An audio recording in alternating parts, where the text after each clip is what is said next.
दोस्तों, आज मैं आपके बीच में शिक्षा के बारे में बात करने आया हूं। नवंबर में चुनाव है हिमाचल प्रदेश के। ये चुनावी दौरा है। इस चुनावी दौरे के बीच में मैं आपसे शिक्षा के ऊपर बात करने आया हूं।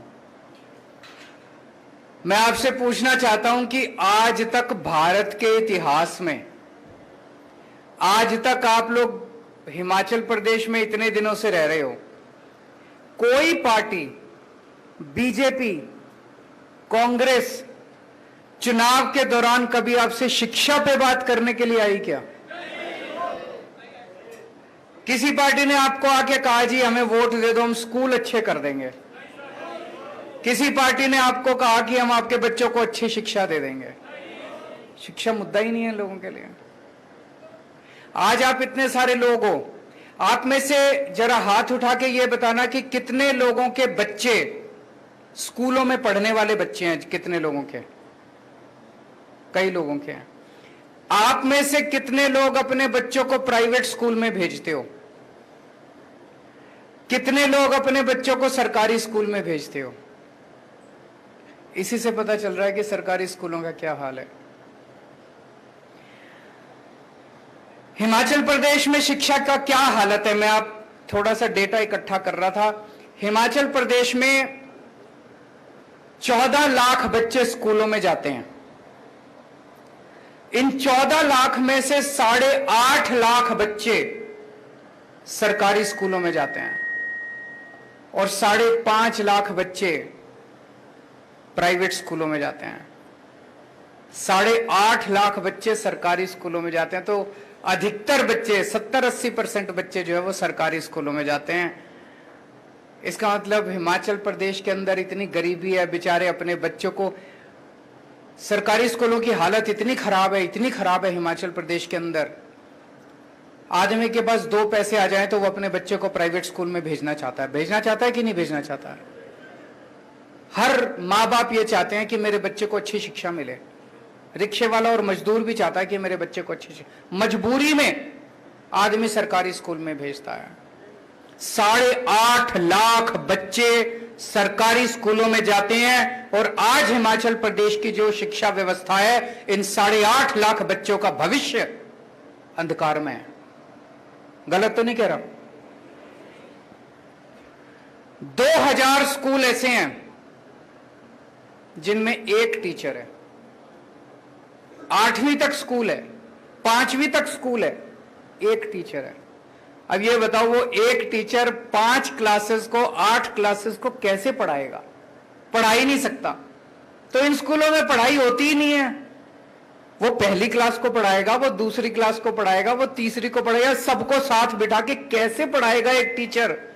पढ़ाई हो ही नहीं सकती। इन स्कूलों में पढ़ाई होती नहीं है। तो सोचो, इन बच्चों को कुछ भी नहीं आता। इन बच्चों का क्या कसूर? ये भी तो अपने भारत के ही बच्चे हैं, इनको कौन देगा शिक्षा? कई स्कूल ऐसे हैं जिनमें एक भी टीचर नहीं है। 722 स्कूल ऐसे हैं, 722 स्कूल ऐसे जिसमें एक कमरा है। यह मैं हिमाचल प्रदेश की बता रहा हूं। एक कमरा है, उसी में पहली क्लास भी लगती है, उसी में दूसरी क्लास भी लगती है, उसी में तीसरी भी लगती है, उसी में चौथी भी लगती है, 5वीं तक की क्लास और कई कई तो 8वीं तक की क्लास एक ही कमरे के अंदर। कैसे हो सकता है? ये मजाक बना रखा है इन लोगों ने। 12वीं क्लास के नतीजे हिमाचल प्रदेश के 2019 में 12वीं क्लास के नतीजे आए थे 62%, 2020 में 76%। 55 सरकारी स्कूल ऐसे थे जिनमें एक भी बच्चा पास नहीं हुआ। यह मैंने इंटरनेट पे देखा है। 55 सरकारी स्कूल ऐसे थे हिमाचल प्रदेश के अंदर जिसमें 10वीं और 12वीं क्लास में बोर्ड के पेपर में एक भी बच्चा पास नहीं हुआ। और अभी हिमाचल प्रदेश हाईकोर्ट के अंदर एक पीआईएल दाखिल की है किसी ने। उस पीआईएल में उसने कहा है कि हिमाचल प्रदेश सरकार ने मंडी के अंदर एक सरकारी स्कूल को तोड़ के वहां पे मॉल बना रहे हैं। ये हिमाचल प्रदेश की शिक्षा व्यवस्था है। हिमाचल प्रदेश पे कांग्रेस ने 30 साल राज किया, भारतीय जनता पार्टी ने 20 साल राज किया। इन्होंने क्या किया? शिक्षा व्यवस्था को बर्बाद करने में इन्होंने कोई कसर नहीं छोड़ी। गलत तो नहीं कह रहा? अब आपकी मर्जी है, 5 साल और दे दो इनको, आपके बच्चों के 5 साल और खराब हो जाएंगे। अगर आज आपका बच्चा 8वीं क्लास में पढ़ रहा है और आज आपने गलती करके बीजेपी और कांग्रेस को वोट दे दिया, आपका बच्चा 12वीं क्लास पास कर जाएगा अगले चुनाव तक, फिर मौका नहीं बचेगा। मौका यही है, अगर आपने अपने बच्चों को बचाना है तो इसी बार बदलना पड़ेगा आपको, इसी बार बदलना पड़ेगा। 8वीं क्लास में अगर आपका बच्चा पढ़ रहा है, वो 12वीं पास कर जाएगा, उसका भविष्य तो गया। उसका भविष्य कौन ठीक करेगा और उसका जिम्मेदार कौन होगा? मां बाप, क्योंकि उन्हें वोट उनको दिया। अभी तक तो हमारे पास मौका नहीं था, जैसे हमारे सुरजीत जी ने कहा, एक बार बीजेपी थी, एक बार करते क्या मरते, कभी बीजेपी को दे दो, कभी कांग्रेस को दे दो। इस बार तो मौका है, इस बार तो अपने बच्चों को बचा लो, इस बार तो अपने बच्चों का भविष्य बचा लो। देखो जी, मेरे को पॉलिटिक्स करनी नहीं आती, मेरे को राजनीति करनी नहीं आती, मेरे को भी नहीं आती, भगवंत भाई को भी नहीं आती। हम लोगों को राजनीति करनी नहीं आती, काम करना आता है। देश के लिए समर्पित हैं, देश के लिए हमारी जान भी हाजिर है। सुबह से शाम तक केवल हम यही सोचते हैं। पिछले 7 साल में दिल्ली में मैं काम कर रहा हूं और पिछले 3 महीने में आपने मान साहब की झलकियां देख ली कि किस तरह से रोज एक बार ये सुबह बैठ जाते हैं, एक सुबह अनाउंसमेंट आ जाता है पंजाब के अंदर, एक शाम को आ जाता है। इतना काम हो रहा है, इतना काम हो रहा है। दिल्ली के अंदर जब हमारी सरकार बनी थी जी 2015 में, दिल्ली के सरकारी स्कूलों का यही हाल था जो हिमाचल प्रदेश के, और ज्यादा बदतर हाल था। टॉयलेट्स के नाम पे कुछ भी नहीं था। एक बेचारी बच्ची अगर अपने घर से स्कूल आ जाए और उसको बाथरूम जाना पड़े तो वापस घर जाना पड़ता था, वो टॉयलेट नहीं जा सकती थी, इतना बुरा हाल था। किसी स्कूल के अंदर टॉयलेट का इंतजाम नहीं था। दिल्ली सरकार के स्कूलों में पानी का इंतजाम नहीं था, जाले लगे पड़े थे दीवारों पे, दीवारें टूटी पड़ी थी, छत चू रही थी, छत नीचे डेस्क नहीं थे, टाट पे बैठते थे बच्चे, घंटे भर आते थे, फिर खेलते कूदते बाहर, कोई सिक्योरिटी गार्ड नहीं था। बुरा हाल था एजुकेशन का। और सरकारी स्कूलों के नतीजे तो माशाल्लाह ना ही पूछो। टीचर्स आते थे, घंटे भर के अंदर वो भी घर चले जाते थे। जैसे हिमाचल प्रदेश के अंदर है, अगर किसी के पास 2 पैसे आ जाए तो अपने बच्चे को प्राइवेट में भेजना चाहता है, वही हाल सरकारी स्कूलों का था दिल्ली के अंदर। जिसके पास, रिक्शे वाले के पास, मजदूरों के पास। मैं राजनीति में आने के पहले मैं एनजीओ में काम करता था, समाज सेवा का काम करता था, झुग्गियों, दिल्ली की झुग्गी बस्तियों में काम किया करता था। उन झुग्गी बस्तियों के अंदर मैं देखता था कि एक रिक्शे वाला भी, एक मजदूर भी कोशिश करता था, यार एक टाइम का रोटी कम खा लेंगे लेकिन अपने बच्चों को स्कूल, अच्छे प्राइवेट स्कूल में भेज देते हैं। कोई सरकारी स्कूल में नहीं भेजना चाहता था। हमारी सरकार आई, हमने एक सपना देखा था, मैंने, मनीष सिसोदिया जी ने, हमने तय किया यार कुछ भी हो, ये सरकारी स्कूल ठीक करने अपने को। दिल में ये सपना तो था, लेकिन ये भी था कि करेंगे कैसे, होएगा कैसे, कर पाएंगे क्या। तो हमने आते ही तय कर लिया कि दिल्ली सरकार का 25% बजट शिक्षा पे खर्च होगा। सबसे पहले तो हमने ये अनाउंस कर दिया कि दिल्ली सरकार का 25% बजट शिक्षा पे, और आज तक चला आ रहा है। दिल्ली सरकार का 25% शिक्षा पे खर्च होगा। लगभग हर साल 10,000 करोड़ से लेके 15,000 करोड़ तक हम शिक्षा पे खर्च कर रहे हैं। 7 साल हो गए, आप कैलकुलेट कर लो, 80 से 85,000 करोड़ रुपए हम शिक्षा पे, स्कूलों पे खर्च कर चुके हैं अभी तक। 80 से 85,000 करोड़।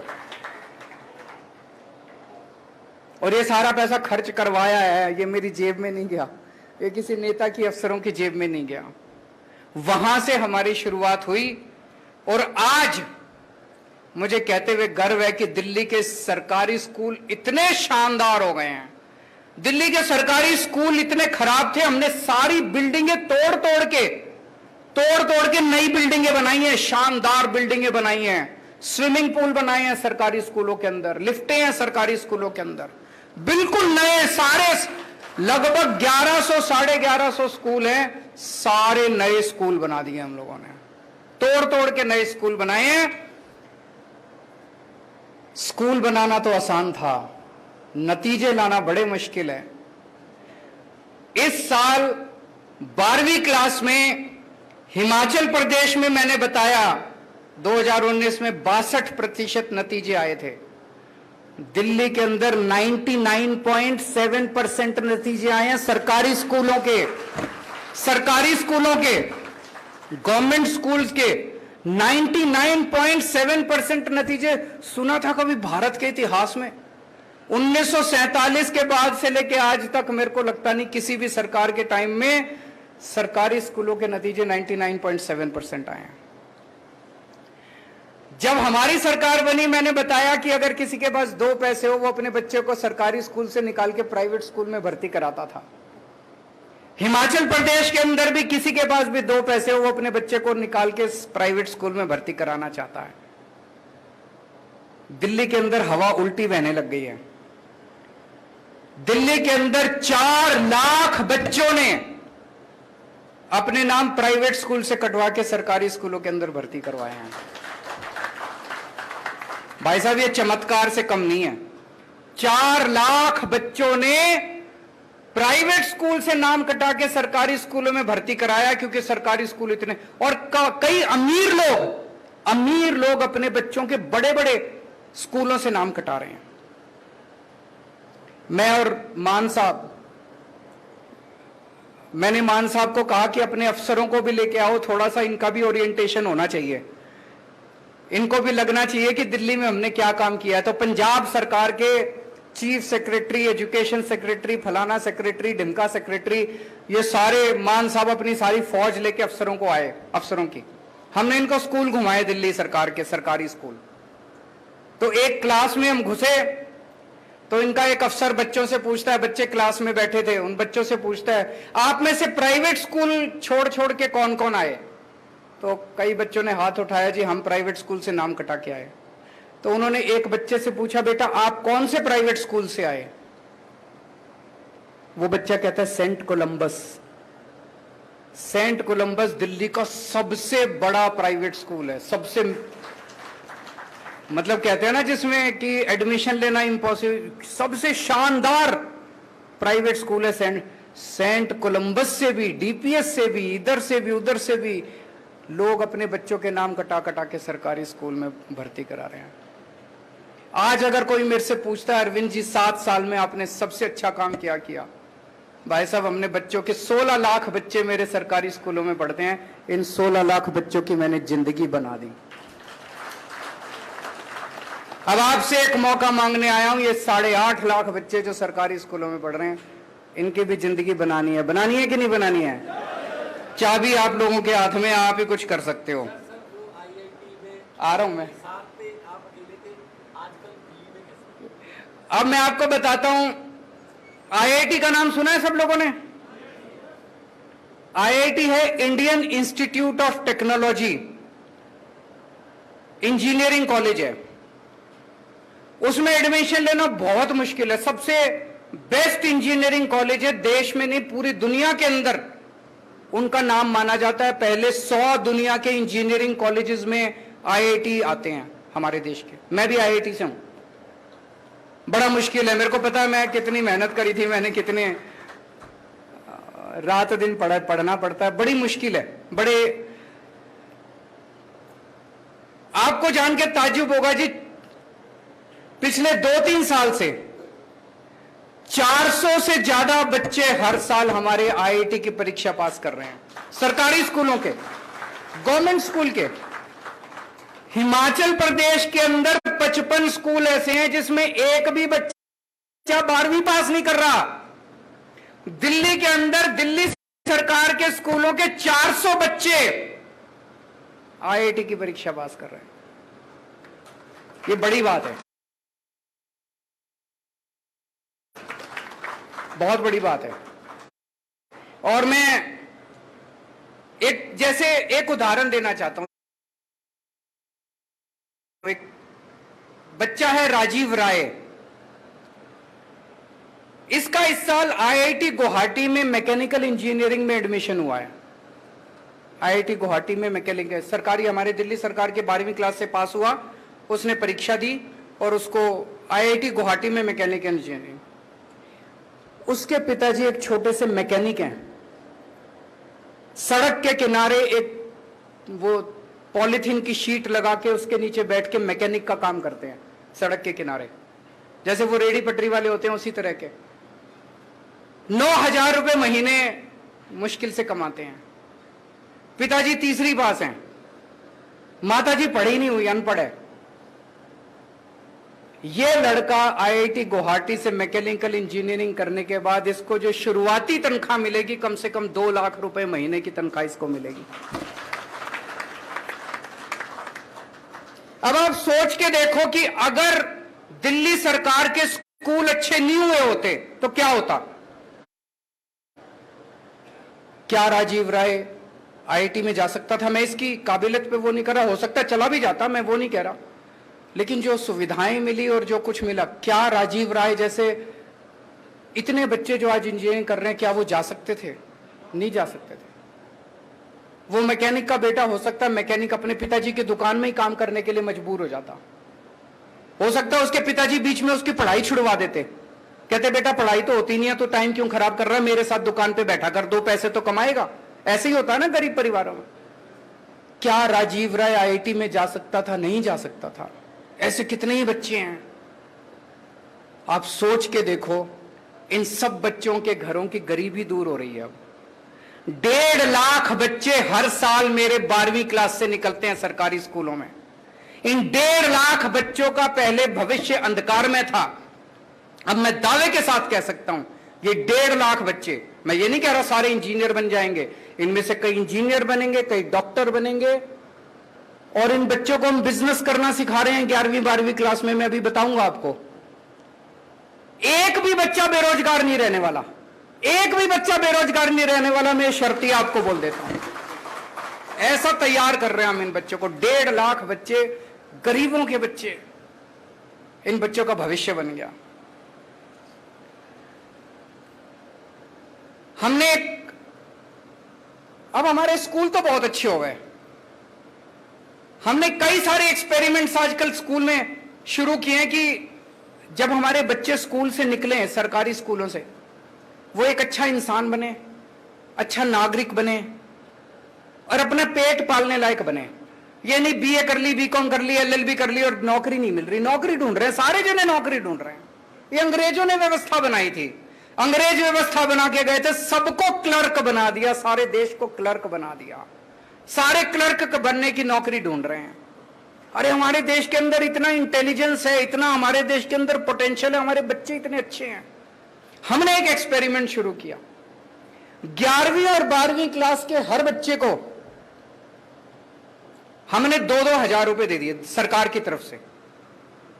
हर बच्चे को 2-2 हजार रुपए दे दिए। हमने कहा अब इससे बिजनेस करो, कुछ भी सोचो कि क्या बिजनेस कर सकता हूं मैं। टीम बना लो, मान लो 4 बच्चों ने टीम बना ली तो 2-2 हजार मिला के 8 हजार हो गए। 8 बच्चों ने टीम बना ली, 16 हजार हो गए। अब तुम उससे बिजनेस करो। ऐसे बच्चों ने टीम बना बना के अपने बिजनेस आइडियाज किए हैं। 52,000 बिजनेस आइडियाज हमारे पास आए हैं, 52,000 इन स्कूलों में से। मैं आपको एक छोटा सा उदाहरण देना चाहूंगा, आपको सुन के मजा आएगा। हर्ष एक लड़का है, इसने अपने 8 बच्चों को इकट्ठा किया तो 16 हजार रुपए हो गए, 2-2 हजार रुपए मिला के। ये 16 हजार रुपए से इन लोगों ने एक नई किस्म की खाद बनाई, कूड़े से खाद बनाई नई किस्म की। और उस खाद को इन्होंने 16 हजार रुपए की खाद बनाई, इसको बेचा। व्हाट्सएप पे, फेसबुक पे जाके लोगों को कांटेक्ट किया इन्होंने 6 महीने के अंदर 64,000 रुपए कमा लिए। 16,000 के 64,000 हो गए। फिर ये जितने बच्चे थे जिनके अच्छे अच्छे आइडियाज थे, हमने देश के कई अमीर लोगों को बुलाया एक 5 स्टार होटल में, और वहां हमने इन सरकारी स्कूल के बच्चों को कहा कि आप इनके सामने अपना आइडिया प्रेजेंट करो। आपने टीवी में देखा, एक बिजनेस ब्लास्टर्स प्रोग्राम हमने किया था। बच्चों ने 11वीं 12वीं के हमारे बच्चे देश के सबसे अमीर लोगों के सामने प्रेजेंटेशन कर रहे हैं। आप सोच के देखो क्या कॉन्फिडेंस लेवल है हमारे बच्चों का। सरकारी स्कूलों के 11वीं 12वीं क्लास के बच्चे बड़े बड़े अमीर लोगों के सामने प्रेजेंटेशन कर रहे हैं कि मैं बिजनेस करना चाहता हूं, आप मेरे को इतने पैसे दो। उसमें कई बच्चों को इन्वेस्टमेंट मिली। किसी इंडस्ट्रियलिस्ट ने कहा मैं आपके आइडिया में इतने पैसे इन्वेस्ट करता हूं। हर्ष, जिसका मैंने अभी बताया, इसके पिताजी एक सरकारी स्कूल के अंदर सफाई करते हैं, सफाई कर्मचारी हैं, बहुत गरीब परिवार से आता है। इसकी 8 लोगों की टीम को 16 लाख रुपए की इन्वेस्टमेंट मिली इंडस्ट्रियलिस्ट से। अब ये सारे बच्चे तैयार हो रहे हैं भारत मां का नाम रोशन करने के लिए, आगे बढ़ने के लिए। हमें हिमाचल प्रदेश के बच्चों को तैयार करना है कि नहीं करना है? चाबी आप लोगों के हाथ में है जी। अभी सबसे पहले जो क्वेश्चन मेरे से पूछा गया, एक बहन ने पूछा जी प्राइवेट स्कूल वालों ने बड़ी लूट मचा रखी है, खूब फीस लेते हैं। दिल्ली में भी यही था। सरकारी स्कूलों का बुरा हाल है। हर माँ बाप अपने बच्चे को अच्छी शिक्षा देना चाहता है, हर माँ बाप अपने बच्चे को प्राइवेट स्कूल में भेजता है, और प्राइवेट स्कूल वालों को पता है कि जो मर्जी ले लो, माँ बाप की तो चलती नहीं है, कर क्या लेंगे बेचारे।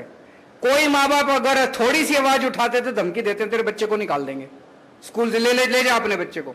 माँ बाप को लगता है यार कहाँ में एडमिशन कराना कोई आसान थोड़ी है आजकल प्राइवेट स्कूलों में।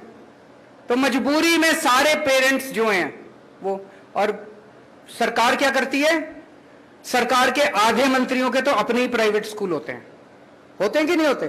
बड़े बड़े स्कूल जितने सारे नेताओं के हैं, और या ये सारे नेताओं के साथ साठगांठ करते हैं, पार्टी में चंदा देते हैं ये लोग। हमारी पार्टी ईमानदार है, ना तो हमारे किसी मंत्री का स्कूल और ना हमारी पार्टी किसी प्राइवेट वाले से चंदा लेती।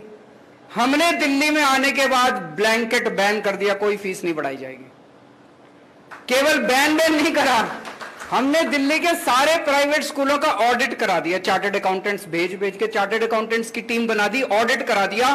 भाई साहब को जान के ताज्जुब होगा, कई दिल्ली के बड़े बड़े, नाम लेना ठीक नहीं है, बड़े बड़े स्कूल ऐसे निकले 40 करोड़ 50 करोड़ की एफडी बना रखी है। अरे तुम एफडी बनाने के लिए स्कूल चला रहे हो? एफडी बना रखी है, 50 करोड़ रुपए की एफडी बना के बैठे और फीस पे फीस बढ़ाए जा रहे हैं। भारत के इतिहास में पहली बार हुआ, हमने एफडी तोड़ाई और पिछले 5 साल में जितने बच्चे स्कूल में पढ़े हैं सबके पैसे वापस कराए हमने। पैसे वापस कराए हम लोगों ने। कभी सुना है कि प्राइवेट स्कूल में पढ़ने वाले बच्चों के चेक वापस उनके अकाउंट में पैसे वापस आए? हमने फीस नहीं बढ़ने दी, 7 साल तो हो गए।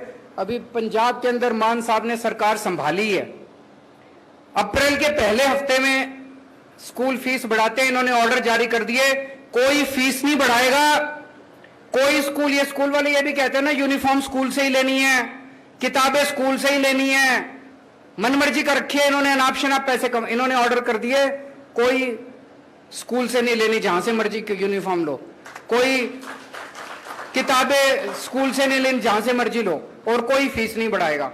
और अभी ये बता रहे थे पिछले हफ्ते कुछ स्कूलों ने इनके ऑर्डर की अनदेखी करके कल उन्होंने फीस बढ़ा दी। आज इन्होंने ऑर्डर जारी कर दिया, सबकी फीस वापस कम करा दी इन्होंने। सरकार ईमानदार चाहिए, सरकार जनता के प्रति जवाबदेह चाहिए। अगर ईमानदार सरकार आएगी, मजाल कोई जनता को लूट ले। तो दोस्तों, मैं केवल दिल्ली के लोगों ने अपने बच्चों का भविष्य केवल एक वोट से बदल लिया। एक वोट दिया था दिल्ली के लोगों ने 2014 में 15 में हमको। आज दिल्ली के लोगों का, बच्चों का भविष्य बदल गया। अब दिल्ली की जनता ने बाकी सारी पार्टियों को, कांग्रेस के तो 0-0 सीट आ रही है हर बार, और बीजेपी वालों की पहले 3 आई, इस बार 8 सीट आई। जनता इतना प्यार करती है आम आदमी पार्टी से। आप भी अपने बच्चों का भविष्य बदल सकते हो बटन दबा के, बटन बदल के। मान साहब कह रहे हैं पिछली बार जो बटन दबाते थे, बटन बदल दो, बटन दबा के। आपका अपने बच्चों का भविष्य आपके हाथ में है। जैसा मैंने कहा कि टाइम, आप कई बार कुछ लोग कहते हैं हाँ अरविंद जी अच्छा कर रहे हो, अगली बार देखेंगे। अरे मैं तो यही हूं, तुम्हारे बच्चों का क्या होगा?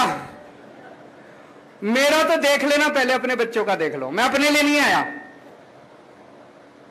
मेरे को कोई इच्छा नहीं है। मैं इनकम टैक्स में पहले कमिश्नर की नौकरी किया करता था, अच्छा खासा काम कर रहा था। वो छोड़ के मैं दिल्ली की झुग्गियों के अंदर काम करने लगा। कई साल झुग्गियों में काम किया मैंने।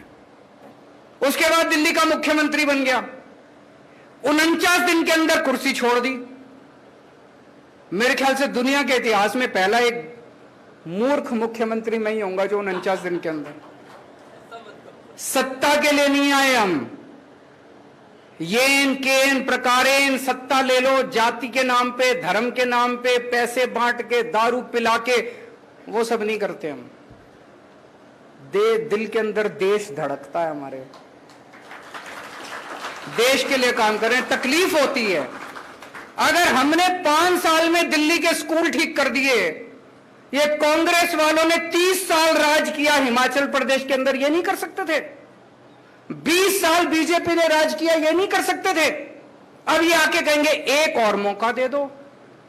हम आपसे एक और मौका नहीं मांगेंगे, हम तो कह रहे हैं बस एक ही मौका दे दो, दोबारा मत देना। एक ही मौका दे दो, दोबारा मत देना। अभी एक भाई साहब बता रहे थे पेपर बड़े लीक होते हैं। भाई साहब कुछ तो गड़बड़ है। मैं हरियाणा गया, वहां भी बीजेपी की सरकार है, वहां भी खूब पेपर लीक होते हैं। गुजरात गया, वहां भी बीजेपी की सरकार है, वहां भी खूब पेपर लीक होते हैं। सारे पेपर लीक, दिल्ली में नहीं होते। क्या चक्कर है जी? पता नहीं लीक होते हैं या लीक करवाते हैं ये लोग। वो मैं हमेशा कहता हूं, वो Guinness book of world record में आ रहा है इनका नाम, बीजेपी वालों का। सबसे ज्यादा पेपर लीक करवाने वाली पार्टी पूरी दुनिया के अंदर वर्ल्ड रिकॉर्ड बना रहे हैं। क्यों? इनकी नीयत खराब है। अंत पंत में सारी चीज इसी बात पे आ जाती है, आपकी नीयत कैसी है। इनकी नीयत खराब है, हमारी नीयत साफ है। हमारे पेपर लीक नहीं होते, इनके सबके पेपर लीक हो जाते हैं। तो दोस्तों, मैं आपको अच्छी शिक्षा दूंगा, आपके बच्चों को रोजगार दूंगा, इस बात पे वोट मांगने के लिए आया हूं। और आज मैं चैलेंज करता हूं इन सारी पार्टियों को, हिम्मत है तो तुम शिक्षा के नाम पे वोट मांग के दिखा दो। हिम्मत है तुम रोजगार के नाम पे वोट मांग के दिखा दो। मैं शिक्षा के नाम पे, स्वास्थ्य के नाम पे, इसके नाम पे वोट मांगने के लिए आया हूं। जैसा मैंने कहा, मेरे को राजनीति करनी नहीं आती, पॉलिटिक्स करनी नहीं आती। आपको गंदी राजनीति चाहिए, उनके पास चले जाना। आपको भ्रष्टाचार चाहिए, उनके पास चले जाना। आपको दंगे चाहिए, उनके पास चले जाना। आपको गुंडागर्दी चाहिए, उनके पास चले जाना। अगर आपको अपने बच्चों का भविष्य बनाना है, मेरे पास आ जाना। मैं गारंटी देता हूं एक एक बच्चे का भविष्य बना दूंगा। तो दोस्तों, आपने इतना मौका उन लोगों को दिया, 30 साल कांग्रेस को दिए, 20 साल बीजेपी को दिए। एक मौका हमें भी देके देख लो, हम भी उतने बुरे नहीं हैं। भारत माता की जय।